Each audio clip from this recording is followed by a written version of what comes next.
आज की हमारी कहानी है एक पत्नी का दर्द। मैडम, मेरा क्या कसूर है जो मैं सजा भुगत रही हूँ? राधा ने मुझसे पूछा। राधा के पति ने तलाक का केस दायर कर दिया था। उसी का नोटिस लेकर वह मेरे पास केस की पैरवी करने आई थी। उसके पति ने उस पर चरित्रहीनता का आरोप लगाया था। राधा की माँ उसके साथ आई थी। उसने कहा कि राधा के ससुराल वालों ने बिना दहेज लिए विवाह किया था। उन्हें बस सुंदर बहू चाहिए थी। रमेश का परिवार संपन्न था। वह ढेर सारे कपड़े और गहने लाए थे। नेक भी बढ़ चढ़कर दिए थे। राधा के घर से उन्होंने किसी भी तरह का सामान नहीं लिया था। राधा के मायके वाले इस विवाह की प्रशंसा कर रहे थे। राधा की सहेलियां राधा के भाग्य की सराहना तो कर रही थी, पर अंदर ही अंदर जले जा रही थी। हंसी खुशी के वातावरण में राधा ससुराल चली गई। राधा अपने सुंदर पति को देखकर उससे बात करने को आकुल हुई जा रही थी, पर रमेश उसकी ओर देख नहीं रहा था। ससुराल पहुंचकर ढेर सारे रीति रिवाजों को निपटाते निपटाते 2 दिन लग गए। राधा अपनी सास, ननद व जेठानियों से घिरी रही। उसके खाने पीने का खूब ध्यान रखा गया। फिर सबने घूमने का प्रोग्राम बनाया। 10-12 दिन इसी में लग गए। इस बीच रमेश ने राधा से बात करने की कोई उत्सुकता नहीं दिखाई। घूम फिर कर पूरा काफिला लौट आया। राधा की सास ने वहीं से राधा के पिता को फोन कर दिया था कि चौथी की रस्म के अनुसार राधा को मायके ले जाए। जैसे ही ये लोग लौटे, राधा के पिता आकर राधा को ले गए। राधा कोरी की कोरी मायके लौट आई। सास ने उसके पिता को कह दिया था कि वे लोग पुरानी परंपरा विश्वास रखते हैं। दूसरे ही दिन शुक्र अस्त हो रहा था, इसलिए राधा शुक्रास्त काल में मायके में ही रहेगी। राधा 4 माह मायके रही। उसकी सास और ननद के लंबे लंबे फोन आते। उन्हीं के साथ रमेश एक आध बात कर लेता। 4 महीने बाद रमेश के साथ सास ननद आई और खूब लाड जताकर राधा को विदा कर ले गई। ननद ने अपना घर छोड़ दिया था। उसके तलाक का केस चल रहा था। वह मायके में ही रहती थी। इस बार रमेश के कमरे में एक और पलंग लग गया था। डबल बेड पर राधा अपनी ननद के साथ सोती थी। वह रमेश अलग पलंग पर सोता था। रमेश को उसकी माँ व बहन अकेला छोड़ती ही नहीं थी जो राधा उससे बात कर सके। 1-2 माह तक तो ऐसा ही चला। फिर ननद के दोस्त सोनू का घर आना जाना बढ़ने लगा। धीरे धीरे सास ननद ने राधा को सोनू के पास अकेला छोड़ना शुरू कर दिया। रमेश का तो पहले जैसा ही हाल था। एक दिन जब राधा सोनू के लिए चाय बनाकर लाई तो उसने राधा का हाथ पकड़ लिया और अपने पास यह कहकर बैठा लिया, अरे भाभी, देवर का तो भाभी पर अधिकार होता है। मेरे साथ बैठो। जो तुम्हें रमेश नहीं दे सकता, मैं वह तुम्हें दूंगा।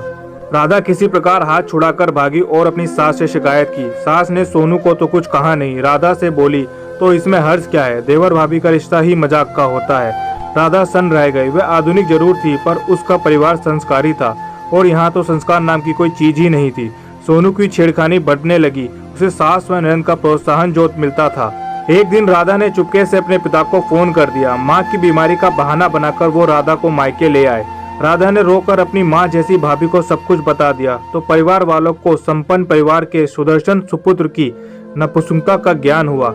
चूंकि ये ऐसी बात थी जिससे दोनों परिवार की बदनामी थी, इसलिए वे चुप रहे। 1 माह बाद सास नंद रमेश को लेकर राधा को लेने आई तो राधा की माँ व भाभी ने उन्हें आड़े हाथों ले लिया। सास तमतमा कर बोली, तुम्हारी लड़की का चाल चलन ठीक नहीं है और हमारे लड़के का दोष देती हो। राधा की माँ बोली, यदि ऐसा ही है तो अपने लड़के की डॉक्टरी जांच करवाओ। इस पर सास नंद ने अपना सामान उठाया और गाड़ी में बैठकर चली गई। इस बात को लगभग 8 से 10 माह गुजर गए। राधा के विवाह को लगभग 2 वर्ष हो चुके थे।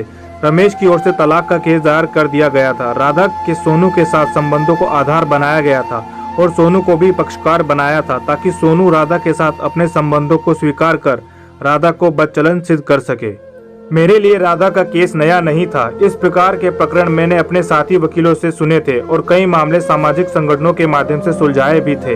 इस प्रकार के मामलों में 2 ही हल हुआ करते हैं, या तो चुपचाप एक पक्षीय तलाक ले लो या विरोध करो।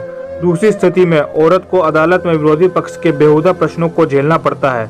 दूसरे दिन राधा, उसकी माँ व भाभी आई तो मैंने उन्हें समझा दिया कि हम लोग उनके प्रकरण का विरोध करेंगे, साथ ही उसी प्रकरण में रमेश की नपुंसकता के आधार पर तलाक लेंगे। इसलिए पहले राधा की जांच कराकर डॉक्टरी प्रमाण पत्र ले लिया जाए। पूरी तैयारी के साथ मैंने पेशी के दिन राधा का प्रतिदावा न्यायालय में प्रस्तुत कर दिया।